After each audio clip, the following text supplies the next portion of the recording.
Hey everybody, it's Diana here today, and I have another quick little review for you. Hopefully quick. Hopefully I don't yammer on too much. Look at that. I'm already yammering on. Alright, so today I am going to talk to you guys about Under Her Cursed Scythe. This is by J.M. Wong. She sent this to me a couple weeks ago to review. And you guys, look at how adorable this little book is. Okay, well, it's not really little. There's a lot to it. Not in a bad way. Look at how little it is. So cute. So J.M. Wong contacted me on Instagram and asked if I would read her book if she sent it to me and review it for her. So I did. I read the synopsis and thought, this sounds pretty interesting. So I decided to give it a shot, and I was a little bit worried. Whenever I have read books where the author's primary language is not English, I've had some challenges. Not for poor writing, but just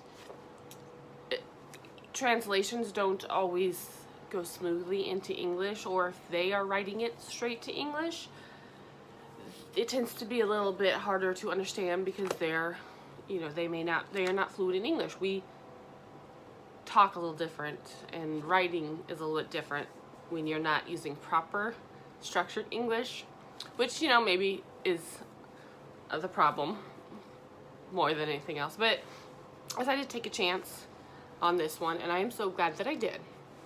So this main character, Olivia, I don't really know exactly how to say it.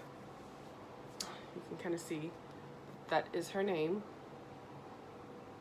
So she is this young junior high kid who has this magical ring.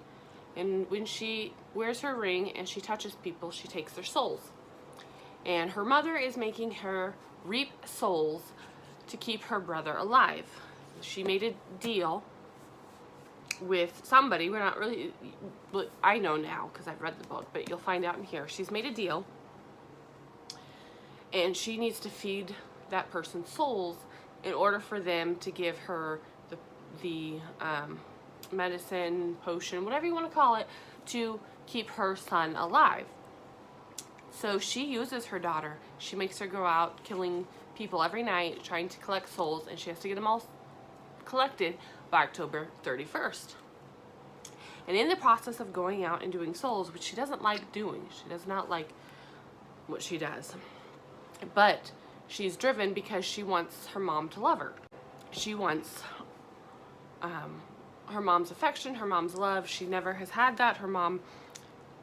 The only reason her mom even keeps her around is so that she can get souls, because souls can only be collected by pure souls. So this young, she was 13-year-old girl, she was in junior high.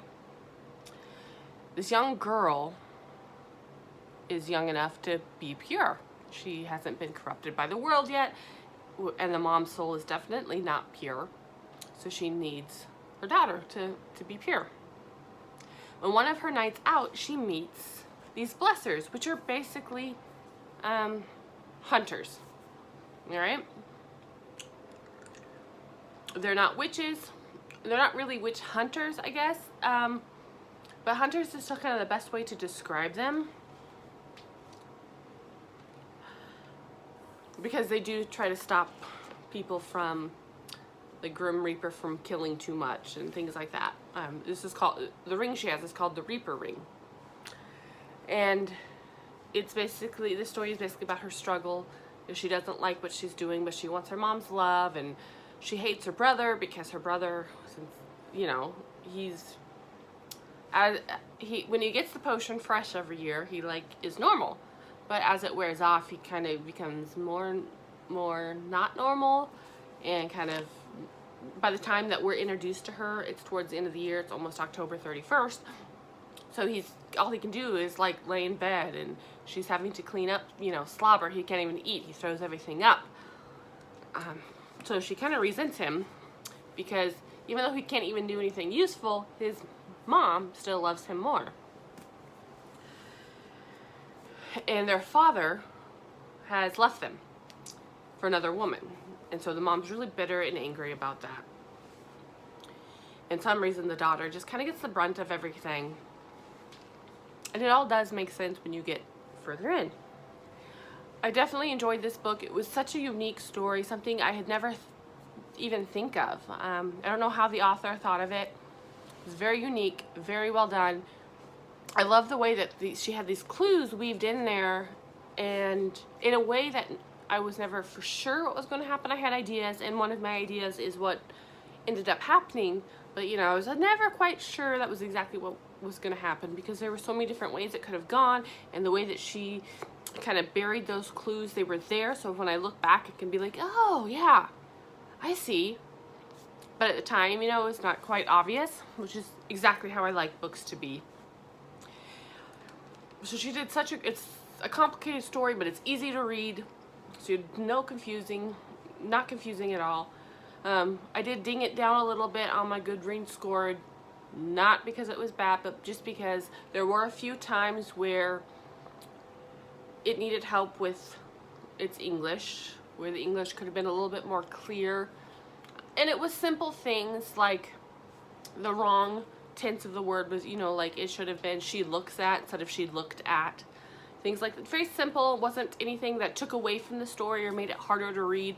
I would just kind of have to pause and like, wait a minute, okay, that's what it should be, and then go forward. It was no big deal. Didn't take away from the greatness of the story. So definitely this is a book that I would definitely recommend you pick up, and you can get it on Amazon. I will link that down below along with the author.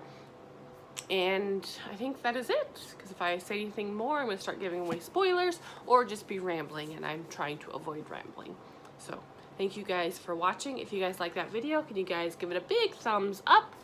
And if you guys want to see more videos, make sure to subscribe and make sure you hit that bell icon so you don't miss any of my videos. So I will talk to you guys later. Thank you guys very much. Have a great day.